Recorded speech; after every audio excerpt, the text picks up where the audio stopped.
এখন চলছে ঝড়ের মৌসুম, আর এই ঝড়ের মৌসুমে সবচেয়ে বিপজ্জনক যে বিষয়টি তা হলো বজ্রপাত। এই বজ্রপাত যখন তখন শুরু হতে পারে, আর বজ্রপাত হলে দেখা যায় অনেক মানুষ বিভিন্নভাবে ক্ষতিগ্রস্ত হয়। তাহলে চলুন এই বজ্রপাতের সময় ঝুঁকি এড়াতে আমরা কী করতে পারি সে সম্পর্কে কিছু জেনে নিই। বিশেষ করে বজ্রপাতের সময় যে যে কাজগুলো আমাদের করতে হবে, যেমন ঘরের ভিতরে থাকতে হবে, বৈদ্যুতিক যন্ত্রপাতি ব্যবহার বন্ধ করতে হবে। যদি আমরা বৈদ্যুতিক যন্ত্রপাতি ব্যবহার করতে থাকি, অবশ্যই বজ্রপাতের সময় সেটা বন্ধ করব। দরজা জানালা বন্ধ রাখব। নির্জন গাছ বা উঁচু স্থান থেকে দূরে থাকব। বজ্রপাত সাধারণত উঁচু কোনো স্থানের উপর পড়তে পারে, এজন্য আমরা সর্বদা উঁচু স্থান থেকে দূরে থাকব।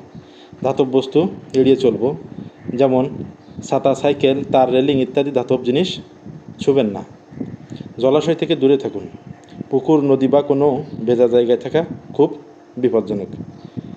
গাড়ির ভিতরে থাকা নিরাপদ। গাড়ি একটি ভালো আশ্রয়স্থল হতে পারে, তবে জানালা বন্ধ রাখতে হবে।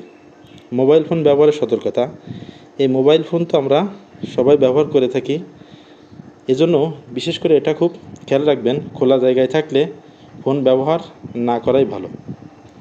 আমরা এসব জিনিসগুলো যদি মেনে চলতে পারি, তাহলে দেখা যায় বজ্রপাত থেকে অনেকাংশে আমরা রক্ষা পেতে পারি বা ক্ষতি থেকে এড়িয়ে থাকতে পারি। এজন্য আমরা এইসব জিনিসগুলো মেনে চলার চেষ্টা করব, তাহলে বজ্রপাতের ক্ষতি থেকে অনেকটা বেঁচে যাব।